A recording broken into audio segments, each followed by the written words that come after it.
guys, here we go. It's year 6 of the Gridiron 7-on-7 League here in Knoxville, Tennessee.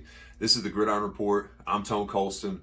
Once a week, we'll get together. We'll talk about all the things that went down, who won, who lost, who threw all the touchdowns, who caught them, and who made big plays on offense and defense. If you're new to the Gridiron Report and you're new to the Gridiron 7-on-7 League, there's a few things we do each and every year and during the week that just makes it fun, adds to the experience and the competitive part of the league.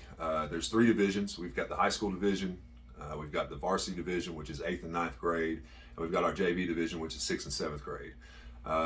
Each and every week we keep stats and standings. It's something that the kids have always had fun with. It kind of gives us something to talk about during the week, and a good way to get to know the kids and just have fun with it. So each week after we get the standings, we give away a Player of the Week awards. The way that we do the Player of the Week awards is we give a Gunslinger of the Week, Go-Getter of the Week, and Ball Hawk of the Week. Generally, the awards are basically given out statistically based. The guys that threw the most touchdowns generally win the Offensive Player of the Week. The guys that catch it and the guys with the most interceptions. Other than that, we try to do a live feed each and every week on our turf fields. So we have 2 live feeds going this year. My guy Richard Turner does this stuff with us. He's went above and beyond in creating this setup. We've hired some people to help work it this year. So if you're at home and you can't make it to the games, you want to share the links, to family and friends from out of state, grandparents that can't make it, or even yourself if you're working on Sundays or whatnot and want to watch your boys play. It's on the website at gunslingeracademy.com. You'll see a link on a tab on there that says live feed. So just go there each and every week and you can watch the games from the past week and the games for this week. We also try to do some weekly highlights that you'll see here in a few minutes on the show. And other than that, we just try to hit the Gridiron Report and talk about what goes on. So, first things first, we always try to start with the young guys and then move all the way through to the high school guys. So the first thing we're going to do right now is go and get right into it, check out the 12U division and see how things got kicked off. So in one of the first JV games, we got the Tennessee Rising Stars versus We Grind number 2. Rising Stars are coached by Jabari Davis, and We Grind is Deshaun Mobley, a couple friends of mine in the sports world out here in Knoxville, Tennessee. You see the Rising Stars got a good little quarterback, Braden Black, played in the league a couple years now. You got Roman Hogriff, 7th grader out of Hardin Valley for We Grind. These guys make some nice throws, man, dropping some balls in week 1. This little guy right here, Metcalf for 407. First time I've ever seen this kid. He's got a good little arm, good mechanics. They've got a good team. Braden Black's going to be on here quite a bit today. The Rising Stars had a big weekend. Had a big weekend. To start us off. Right there, you got Kel Fleming making a great throw, dropping one in. Anderson Glover making a catch right there for a touchdown for the Rising Stars, and then we're going to finish it up with this one right here. It's been a good weekend. Fun watching these young boys get after it. So let's go ahead and get into the standings. So in the JV division, I'm going to go ahead and introduce you to the teams first. We got the Rising Stars. These guys have played with us going on probably year 5. Started as a 9U team, and now Jabari Davis has got 3-4 teams now in 7-on-7 and doing really good things with it. You got the Goon Squad, coached by Antonio Hamilton. He's a guy that's stuck with us for the past 3-4 years. They've always got a great team. You got Knox Mayhem, a team out of Gibbs. We're really glad to have those guys out this year. This first time participating. I met their coaches actually helping with the MAC, little all-star weekend or whatnot. So just got to get out there and meet some new guys coaching in the age group really. The Underdogs, another team, kind of a mixture of players that we had from last year out in the Maryville area. We got the We Grind 1 and 2 teams, which is Deshaun Mobley. Deshaun actually partnered with me this year to really just work together and taking in individual players. So if you signed up with us individually, you're playing with the team We Grind, and he'll take care of you on that. Should have a really good fun season with those guys. Another team is the Chiefs. The Chiefs is in year 2 with us. Those guys were really young last year.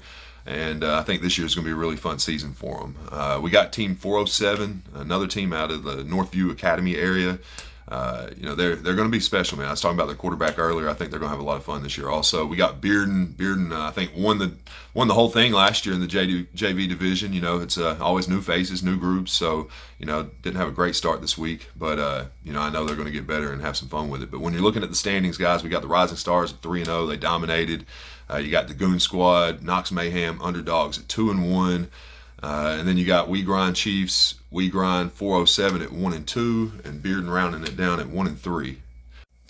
So let's take it on over to what I think's really the most fun part about the league, other than actually playing, is the stats. And we keep stats all through the year. Somebody's going to end up with 40, 50 touchdowns before the end of it. And looking at this group, it's hopefully going to be a close race. Let's start at the top. You got the Rising Stars and Braden Black. We talked about them going 3-0 today, or this past weekend. And, he threw 8 touchdowns. He spread it out to his receivers. He had one guy that had quite a few. But, experienced, year 2. You always expect that guy from the guys that have played in the league before. You got the Goon Squad. They got Aiden Amonette, new face. You got the underdogs, Tyler Sigmund. I think he played in the league last year. You got We Grind number 2, Roman Hogriff is a new face to the league. Those guys are sitting at second with 6 touchdowns. We got the Chiefs, Kel Fleming. He played last year with the Chiefs. Really young team this year. I think they're going to have a really fun time. You got Knox Mayhem with Keith Jones Jr. is a new name to the league. They're sitting at 4 touchdowns. Declan Meisner, Bearden's quarterback, and Aiden Thacker, Bearden's quarterback. They swapped time. Did a really good job there, 3 apiece. So they'd have been 6 touchdowns with the team. And then you got Bryson Metcalf with Team 407 with 2. Really excited about this group. Quarterback's my thing. At the Gunslinger Academy, that's what we do. And, so exciting to see young guys, 6th, 7th grade come out here and, be able to utilize their drops, their training, and break down defenses, man, and throw strikes. So let's get into the receivers, DBs, and see who caught all these touchdowns. So when it comes to receivers, it's always exciting because these are a lot of guys I really don't get to see a whole lot of in the off season. So this is just a good time to see who my quarterbacks are actually getting to throw to. So when we get to it, we look at it from top to bottom. We got one guy sitting at the top. You got the Rising Stars, Anderson Glover, with 4 touchdowns out of the 8 that Braden Black threw, helping lead his team to 3-0. We saw him make a couple good catches in the highlights earlier. We got 3 quarterbacks, Bearden's Wyatt Howard, Goon Squad's Leo Hole, and Knox Mayhem's Graham Atkins sitting at 3 in second place. We've got DeBrian Owen with the Goon Squad, Gavin Robeson with the Underdogs, and Asher Acard with the Underdogs. They're splitting time. They're all tied at 2. And Ben Hamilton with the Chiefs, tied at 2. And then sitting at the league, the good thing about this, I keep stats on everything. So when we go to, we've got 15 players tied with 1. And, what I see in that is, we had, 15, 17, 19, 21, 23 players caught touchdowns in a 6th, 7th grade division in 7-on-7. And to me, that's pretty cool. I think that's, I think it's just really awesome, actually. We're getting a lot of kids out there being active, catching balls, having fun. I know during the padded season, we're throwing the ball a whole lot more than we used to in youth football, but this is just a fun time to make it, every play. And I don't know. So now, the part that I don't enjoy as much, but some people do, is the defensive guys getting interceptions. And this week we didn't throw too many, but we did let a few get away from us. Looking at, we got a 3-way tie sitting at first place. We got Bearden's Aiden Thacker, Goon Squad's Jason Spears, and the Underdogs Gavin Robeson. And then in the league we've got 12 guys tied with 1. So, quarterbacks, tighten it up. I know week 1's brand new for a lot of you. But let's get those interceptions down, just make the defense play and try to get stops. So other than that, really excited. Let's talk about the players of the week. When it comes to player of the week for the JV division, for the Gunslinger of the week, I'm going to have to go with Braden Black, Rising Stars, 8 touchdowns, 3-0, dominating performance, put up a ton of points. Just overall a great weekend with those guys. And then when you're looking at go-getter of the week, you really got to go with his teammate, Anderson Glover, with 4 touchdowns of the 8 that he threw. So, congratulations to the Rising Stars. You got Braden Black and Anderson Glover, Gunslinger and Go-Getter of the Week. Good job, you guys, representing yourselves well in week 1. Good job. Good luck this weekend in the tournament. When it comes to defense, we got Ball Hawk of the Week. We had a tie at 2 interceptions between 3 guys. We had Gavin Robeson, Aiden Thacker, and Jason Spears. I really, when it's a tie like that, you kind of look at the scores and the records and everything. And with the Underdogs being 2-1, going to take Gavin Robeson. And the reason why is Gavin was, I believe, Player of the Year last year at the quarterback position, in the JV division. And now I see him over here on the defensive side, week 1, getting 2 interceptions. So he's a good athlete, offense and defense side of the ball. So good to see him out there on defense this week making plays. Congratulations, Ball Hawk of the Week, Week 1, JV Division. Look forward to seeing you guys play next week. All right, moving on over to the varsity division. The varsity division is always a super competitive division. It's the one division that's like the 8th and 9th grade group, 15U.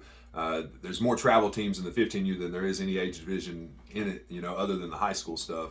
But this year we've got a good handful of teams, some competitive teams. Some of the teams are actually going to be out of town throughout the season, so they'll be in and out playing with us. But other than that, I think it's going to be really competitive. Taking a look at some of the highlights from this past weekend, we got Jalen Benjamin for the Goon Squad, one of the top 8th grade quarterbacks in this East Tennessee area. He's got a lot of good athletes to throw to. This guy right here makes a great play. Goon Squad's always got some athletes, man. New faces, guys I've not seen before. They bring them out and they get out on the field and they show out. So when we slide on over to the league standings for the varsity division, we've got 6 teams. We've got the Goon Squad, we've got the Warriors, which is a CAK group. We've got Gym City, which is from Jellicoe. They've got a varsity and a high school team. This is their 2nd season playing with us. We've got the Rising Stars in this division also. And we also got We Grind 1 and 2. The 3 teams that didn't play last week were playing in tournaments, and that'll kind of happen throughout the season, but they'll still come play with us during the weeks that they're available. But kind of rounded it out, Goon Squad had a big weekend. They played the Warriors and Gym City, finished 2-0. Then the Warriors finished 1-1. Gym City finished 0-2. When you look at the points for, points against, Goon Squad had 53-6. So I really look forward to Goon Squad playing this weekend against the We Grind team, see if we can get some good competition for those guys. And, when it comes to stats and awards this week, only a few guys turned in their stats. So we'll just look at what we got and we'll go from there. Next week we'll get a little bit better at turning those in. But when it comes to passing leaders, Jalen Benjamin had 5 touchdowns with the Goon Squad. The Warriors threw 2 touchdowns. I'm just not quite sure who threw them. Receiving leaders, we got Dom Dadabo with 3 touchdowns. We got Dane Pendergrass with 1. Jamari Champion with 1 for the Goon Squad. Gym City did get Zach Lloyd. He got his first interception of the season. And then we had 3 other guys from Goon Squad, Dane Pendergrass, Jeremiah Smith, and Connor Bayless with 1. So guys, work on getting your stats in and taking them in and getting them to us, and we'll update this for next week. So player of the weeks for the varsity division, Goon Squad pretty much dominated the whole weekend, right? So Gunslinger of the week's going to go to Jalen Benjamin, 5 touchdowns, 2-0 from the Goon Squad.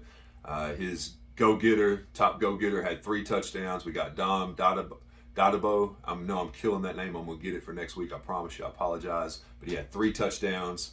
And then when you get to the defense, the guys gave up, I think they gave up 6 points in their 2 games. So we're going to have Pendergrass, Smith, and Bayless. Guys, the way we've done it over the years, kind of the way we start games and the way we finish some of these things, you each had 1 interception. So next Sunday when I see you, meet me at the 50-yard line. We'll paper, rock, scissor it out, and whoever wins out of you 3 will get the Ball Hawk of the Week trophy. So that's just kind of the way we do it each week. Sometimes we have ties. Sometimes there's ways to break them, and other ways just got to let these guys do it. But other than that, varsity division, look forward to seeing you guys this weekend. Should be really competitive. Let's move on into the high school division.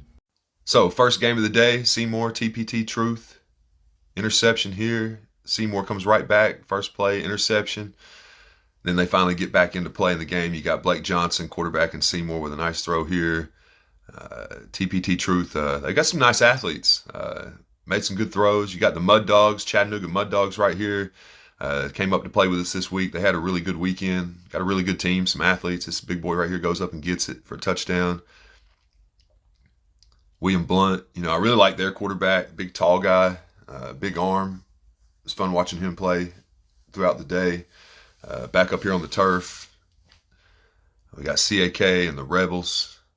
I think these guys actually played in the first overtime game of the season. Overtime is really just 1 play. So you got Kai Beasley, quarterback in the Rebels. He's played in the league a couple years. It's always fun times in the high school division. We'll get more film as we go. I think this was overtime. Last play, just needed to get a completion to win the game. So CAK pulled it out. You got Bronson Scrivener and the Aces right here. which is basically a Loudon group. Bronson's a quarterback that I've been seeing for quite a while. Really happy to see those guys out here playing with us. Then, of course, you got Bearden's Drew Parrott dropping bombs out there. Quarterback that really did a great job this past year leading Bearden to a big season. So moving on over to the high school division standings, I'll go ahead and introduce you to the teams that are playing this year. In the Gunslinger division, we got the Mud Dogs, came out week 1. They're from Chattanooga. They may play with us one more week, but they've been doing their 7-on-7 thing and wanted to finish with us this week. So they'll be off the standings next week, but I just want them on there because they came out and had a great weekend with us. We'll talk about them a little more later. We got the Cougars, which is Campbell County. They played for the past 3 or 4 years. Always a good passing game, always good quarterbacks. We got team next up is a team from Kentucky. Looking forward to having those guys be a part of what we're working on this year. We got the Orange Crush, which is William Blunt. We got South Dual. We got Gem City, which is a team from the Jellicoe area. Justin Crabtree coaches that team. And then Clinton, which didn't play this week, but they'll be back in the league this upcoming weekend. In the Gridiron division, we've got Bearden, we've got CAK, we got Team Truth, which is TPT Truth, a team out of Cookeville, Tennessee. Vince Griffin, he runs a TPT performance training out in that area, does a really good job with that. Reached out, wanted to get his team in the league. Happy to have those guys. Then we've got the Rebels again, which is the West guys, always a good program. Then we got Aces, which is Loudon, which is going to be their first year. And then we've got Seymour again. They played with us for a handful of years. So looking at the standings, though, if you've seen it already, right? You got the Mud Dogs finished 3-0 this weekend, came in and, dominated their competition, talked to their coach. They said they may be able to get one more weekend with us. Hopefully we can get them in. Coach Mark Lane down in Chattanooga has got a really good program. Kids from all over Chattanooga really to make up that team. So good to see them come in and have success and have a good time. Then you got the Cougars, which are sitting right at 3-0, just like kind of the way they finished last year. Always coming out, like I said, good passing game. Landon Hensley's got the things under control right now. Was one of the top quarterbacks in the city and state last year on Friday night football. You got team next up, finished 2-1 on the weekend, which is a pretty good finish. First year coming down here, wasn't sure what to expect. We got Orange Crush and South Dual sitting at 1-2. You got Gem City at 0-3, and like I said, Clinton's 0-0 and will be in the mix this upcoming weekend. In the Gridiron division, got a good race. The good thing about the divisions every year, I kind of just split them up randomly and hope that we've got good teams in both divisions instead of having it kind of stacked. So you never really know who's going to show up this year, each year on the teams and who's going to have who. And this has really turned into more of a high school type division, of teams, not really tournament style travel teams, which is a good thing for the league, I believe. I think it gives a great opportunity for coaches to just put their teams in, let them play, know they're going to be competitive and have a chance to, just have fun. But when we get to that Gridiron division, we got Bearden and CAK and Team Truth sitting at 2-1. Then we got the Rebels and the Aces at 1-2, and then we've got Seymour 0-3. So good first week. Moving on into week 2, this upcoming week at Alcoa. Always the fun part with the high school guys because there's so many of them that we all recognize their names from, Friday nights and newspapers and all the highlights and stuff like that. So let's move on over to the high school division statistics. So the high school division passing leaders is always a great group to keep an eye on. We always have some of the top quarterbacks in the city competing either throughout the league or at some point during the league. We get to talk about them. So when we get here, we're looking at it right now. We got the number 1 quarterback in the league right now, Bearden's Drew Parrott, 9 touchdowns. I think he had 3 touchdowns per game in the 3 games they played this past weekend. Then we've got the Rebels, Kai Beasley with 7. Then we have Seymour, Blake Johnson, Houston Hicks from the Mud Dogs, which is a Boyd Buchanan quarterback, and Landon Hensley from the Cougars at 6. And then we have Bronson Scrivener, Brett Cortez, Andrew Hughes tied at 5. And then we got Yul Martinez at 4 and Owen Morgan with 3. So this is a close race right there. I mean, we got 7, 8, 9, 10 guys within a handful of touchdowns, but Drew Parrott sitting on top at 9. What a way to finish the weekend. Looks like they came out ready to go. Looking at the list of receivers on the leaderboard this week, a lot of familiar faces, a lot of new faces. Put a lot of guys on there this week just so you can kind of see who's who. If you look at the top, we got Ethan Ford, 6 touchdowns. He was Drew Parrott's number 1 guy this week. That's pretty big. That might be nearly tied for the record actually for touchdowns in a week with 3 games. Then you got the Cougars with Gabe St. John and Gavin Owens tied with 3. Then you got Next Up's Ethan Moore with 3. The Rebels, Jordan Hayes with 3. And then you got a list of guys with 2. Mason Shanks, Xavier Deals, Nolan Bassett, Dylan King, Isaiah Sawyer, Hudson Womack, Corey Person, Logan Jennings, and Carmine Phillips all tied with 2. So, this is going to be a fun race to watch, definitely going into next weekend. Then you look down, you got 20 players tied at 1. So that gives us like 34 guys that caught touchdowns this weekend. And like I said, in the JV division and of course sooner or later in the varsity division, but it's always, generally every division, there's so many guys that get catches, get touchdowns, and get to make plays that don't really get to make as many plays on Friday nights because the limited number of passes. So, I think 7-on-7 is a great way to, to get better, to hone in your skills and, just to have fun, I guess, playing football. But, you get down here looking at our defensive leaders, not as many interceptions, but I guess with looks at the 10 players tied, there was quite a few. But there's only a couple guys that got 2 to 3. So you got Cole Brandon with TPT Truth, ended up with 3 interceptions. And then you got the Rebels, Corey Person with 2. And with the league, you got 10 players tied at 1. So that's, 16 interceptions. 15 interceptions, sorry about that, in the league. So high school guys, tighten it up a little bit. Let's get a few more touchdowns in there, and let's look forward to week 2. Let's look into the players of the week. All right, guys, so we had quite a bit of action out of the high school guys. We got more teams in that age group. There's a lot of players. They move faster, so you get more stats, more reps, and all that good stuff. But at the end of the week, when it comes to players of the week, Gunslinger of the week, got to go to Drew Bearden, 9 touchdowns, consistent performance, 3 touchdowns per game. Had a great high school football season last year as a sophomore. Looking forward to a big season this year as a junior. But congratulations, Gunslinger of the week, Drew Bearden. And then when we look at your partner, your go-getter of the week, we're looking at Ethan Ford with 6 touchdowns, which is really one of the top performances we've ever really had in the Gridiron League. I think we've had a few guys tie that, but I don't think we've had anybody see 7. But congratulations, Ethan Ford, 6 touchdowns, go-getter of the week. Excuse me. When it comes to ball hawk of the week, we're going to look at TPT Truth, Cole Brandon, 3 interceptions. Congratulations. So week 1 for TPT. In the league, and one of your guys already on an award, at Ball Hawk of the Week, kind of showing that you guys are bringing some talent, and look forward to seeing you guys play, in the next few weeks against the rest of the teams to kind of see how you stack up. But that's Players of the Week for the high school division. Looking forward to next week. Should be a huge week for us. Next week we're at Alcoa High School Sunday, and we'll get rolling. Everybody will be playing. Look forward to seeing you guys out there, guys. This is the first episode of the Gridiron Report. Find us on YouTube, follow us on Facebook, Twitter, all that good stuff. And we'll see you guys next weekend.